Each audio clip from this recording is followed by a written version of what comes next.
Can you prepare a syrup that look and taste exactly like honey and has also health benefits? Yes, you can, using my super easy recipe and Dandelion's flour. Hi, and welcome to Linda's Italian Kitchen. To prepare vegan honey, you will need to collect roughly 4 cups of Dandelion's flowers, those little yellow flowers that are blooming everywhere right now. The best time to harvest the flowers is in the morning, when the flowers are fully open and the pollen production is the highest. Unfortunately, I picked mine in the afternoon, when I went for a hike. I was not planning to make the syrup, but I found the area with tons of those beautiful flowers. As you can see, 1 hour after, they already look pretty ugly. But they are still good to make the syrup. I start with soaking Dandelion's flower in cold water for 5 minutes. This helps to get rid of dirt and insects. As you can see, I cut most of the stem from all the flowers, but I left some of the green part. A lot of people only use the yellow part of the Dandelion's flowers because they say otherwise the syrup will get bitter. However, using my recipe, I never get bitter syrup, but on the other side, I save a lot of time. Then, I transfer the flour into a pot with 1 quart of water. I add the juice from 1 lemon, cover the pot, bring it to boil and let it simmer for half an hour. By the way, if you pick your flowers in the morning, you can leave them on a cloth for 1 hour instead of washing them. In this way, you will not lose part of the pollen. After 30 minutes, I remove the pot from the heat, let it cool down and infuse for at least 8 hours, but I generally leave it overnight. Okay, it's now time to start preparing the syrup. I use a strainer with a cheesecloth to strain the water from the flour and squeeze the flowers as much as I can to get all the water out.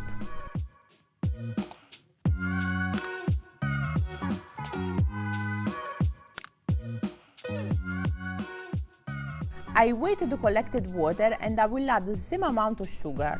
In my case, I collected 2 pounds of water and therefore I will add 2 pounds of white sugar. Then I also add the juice from 1 big lemon. I stir the solution a bit and bring it to boil over medium heat. At this point, it's very important to add the lemon juice for a series of reasons, all related to the fact that it will lower the pH, making the syrup acidic. First of all, it will make the syrup to have a taste more similar to the honey, that is also acidic. Second, the lemon juice will act as a preservative, as bacteria will not grow in acidic environment. Third, at low pH, the sugar is converted to invert sugar, that is less likely to crystallize from the syrup. Remember that also honey contains invert sugar. When my syrup starts boiling, I reduce the heat and let him simmer, always uncovered, until the liquid has reduced between 2/3 and half of the original volume. Be careful to not reduce your syrup too much or too fast because it will burn. When the syrup has reduced and is still hot, I begin canning, using sterilized jars and lids. Because the syrup is very hot, I'm using a cloth to close the jars and I'm placing them upside down and let them cool like that. We can store our vegan honey for up to 1 year. Don't forget to check that all your cans are vacuum sealed. If they are not, change the lids and vacuum seal the jars again, using the boiling water bath technique. You can find more info in the description. Once you open a jar, store it in the fridge. Maybe you don't know, but dandelions have a lot of health benefits, and the flowers are higher in antioxidants than roots and leaves, and they're also known for their anti-inflammatory activity. For this reason, dandelion flower syrup is used to relieve sore throat and dry cough. You can also dilute it in water for a refreshing drink.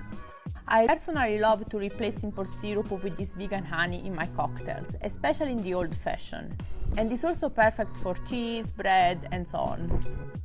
Vegan honey is similar to the bee's honey in terms of calories, with roughly 70 calories per tablespoon, all coming from sugar. Thank you for watching this video. If you enjoyed this recipe, please leave me a like or a comment, and don't forget to subscribe to my channel for more recipes. See you soon!